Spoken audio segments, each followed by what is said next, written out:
Dia de História. No vídeo de hoje vamos falar sobre o período pré-colonial. Antes de começar o assunto, lembre-se que no link na descrição há slides, apostilas e atividades de todo o conteúdo de História do ensino fundamental e do ensino médio. Professora e professor de História. Esse rico material economiza seu tempo e facilita demais seu trabalho. Há também links que levam aos melhores materiais escolares personalizados, com temas de animes, filmes e séries. O termo pré-colonial se refere ao tempo antes dos portugueses estabelecerem um sistema administrativo e antes de povoarem o território que conhecemos como Brasil. Foi no período pré-colonial que houve os primeiros contatos dos portugueses com o território brasileiro. O período pré-colonial vai de 1500 até 1530. No dia 22 de abril de 1500, ocorreu o descobrimento do território que conhecemos como Brasil. Quando falamos de descobrimento, estamos falando do momento em que Pedro Álvares Cabral chegou nesse território junto com muitos portugueses. O objetivo dos portugueses ao conquistar novas terras era enriquecer Portugal, levando dessas terras conquistadas matéria-prima que gerasse riquezas, especialmente metais preciosos como ouro e prata.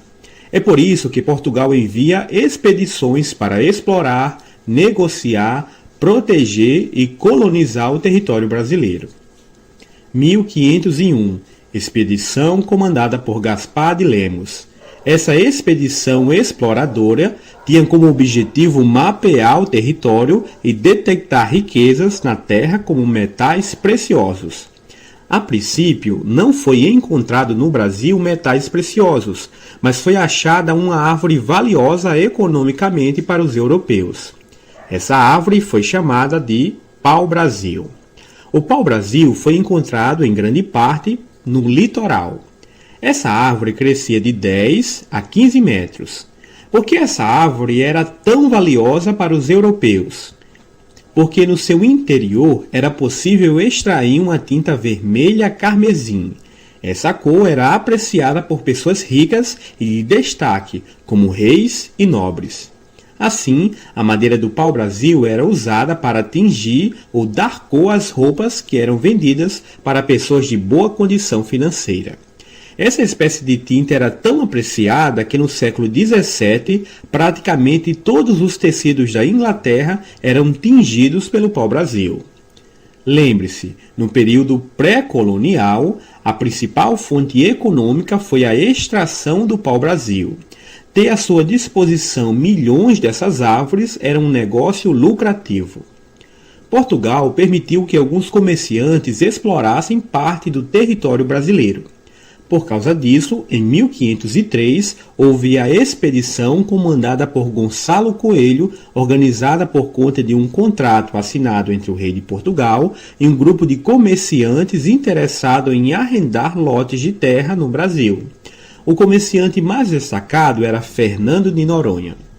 Esses comerciantes arrendavam lotes de terra, como se fosse um aluguel em troca da exploração do território. Funcionava da seguinte maneira: a coroa portuguesa dava terras para os comerciantes por um período, para a exploração do pau-brasil.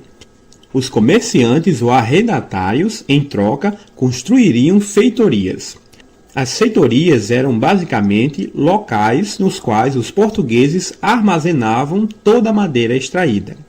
Também, os comerciantes, ao fazerem comércio com o pau-brasil, deveriam dar parte do lucro a Portugal. Mas quem retirava essa madeira? À medida que as árvores foram se esgotando no litoral, os portugueses fizeram negócios com os indígenas. Os indígenas já conheciam essa árvore e a chamavam de ibirapitanga ou arabutã, que significa madeira ou pau vermelho. Os indígenas retiravam o pau-brasil para os portugueses. Em troca, os portugueses davam facas, machados de ferro, anzóis de ferro, canivetes, espelhos e outros objetos. Quando há uma troca de mercadorias que não envolve dinheiro, isso se chama escambo. Vamos repetir. Quando há uma troca de mercadorias que não envolve dinheiro, isso se chama escambo. Podemos dizer que, em certa medida, os dois grupos se beneficiavam do escambo. Para obter comida, bens e propriedades, o dinheiro era algo fundamental na sociedade dos portugueses. Com as toras de madeira que recebiam dos indígenas, os portugueses podiam fazer comércios com países da Europa e ganhar dinheiro com isso. Para conseguir aquilo, tudo o que os portugueses tinham que fazer era apenas dar ferramentas que já tinham de sobra. Para sobreviver, os indígenas precisavam caçar, pescar, ter um abrigo e lutar com povos rivais. Para pescar, eles utilizavam ossos e espinhos para fazer anzóis, mas com anzóis de ferro, o ato da pesca ficou mais fácil. Para retirar madeira e fazer seus abrigos, os indígenas utilizavam machados de pedra e demoravam muitas horas para derrubar uma única árvore. Já com os machados de ferro, o tempo foi reduzido para apenas 25 minutos. O machado de ferro também era uma arma muito poderosa nos conflitos. E para conseguir aquilo, tudo o que os indígenas tinham que fazer era apenas cortar e transportar toras de madeira até as feitorias. Visto que o comércio do pau-brasil era lucrativo, muitas nações europeias também queriam se beneficiar das riquezas da América, como o pau-brasil, enviando corsários, que eram navegadores que praticavam roubos. Por isso, nos anos de 1516 e 1526, Portugal envia expedições comandadas por Cristóvão Jaques. Essas expedições guarda-costas foram organizadas para deter o contrabando de pau-brasil feito pelos corsários. Mas essas expedições não conseguiram deter a atuação clandestina de outros europeus, especialmente dos franceses, que haviam estabelecido alianças com os indígenas tupinambás para a extração do pau-brasil. Nesse período, o foco econômico principal de Portugal era o comércio no Oriente. Mas esse comércio estava ficando cada vez mais fraco, fazendo com que a colonização na América se tornasse uma boa fonte de lucro. Para acabar com o roubo de pau-brasil e evitar invasões, a coroa portuguesa decidiu colonizar efetivamente o Brasil, ou seja, enviar pessoas para morarem no Brasil. Em 1530, foi enviado de Portugal para o Brasil uma expedição colonizadora liderada por Martim Afonso de Souza. Seus objetivos principais eram iniciar a ocupação da terra e sua exploração econômica por colonos portugueses, combater os corsários estrangeiros, procurar metais preciosos e fazer melhor reconhecimento geográfico do litoral.